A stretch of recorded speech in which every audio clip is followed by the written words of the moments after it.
The Ukraine-Russia war is in the spotlight with the latest successes of the Ukrainian Armed Forces. Trent Maul, Director of Analysis at the Pentagon's Defense Intelligence Agency, says that Ukraine's successes against Russian defense lines indicate that a significant breakthrough by the end of the year is a realistic possibility. In his assessment of Ukraine's recent counteroffensive, Maul says that he was initially pessimistic, but recent developments are very promising.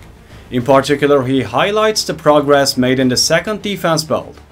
However, Maul says that two critical variables need to be taken into account: Russia's continued supply of artillery ammunition and the difficulty of overcoming difficult armored vehicles. It is also important to consider how weather conditions will play a role in the fall.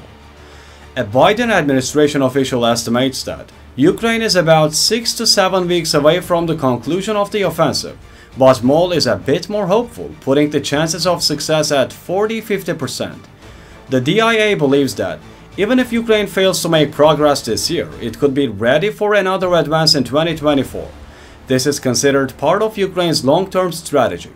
In another significant development on the front, according to sources citing a briefing by Colonel Mykola Ozillo, Deputy Director of the Planning Department of the Main Directorate of the National Guard, Russian forces are regrouping forces from other fronts and reserves to reinforce troops conducting defensive operations on the Berdyansk and Melitopol fronts. Ozillo explains that Russian forces continue to advance on the Liman, Avdiivka and Marinka fronts and are attempting a counteroffensive on the Bakhmut front.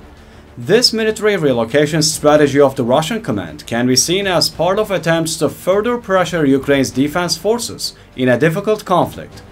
However, Ukraine is also taking various steps to increase its own defense capacity.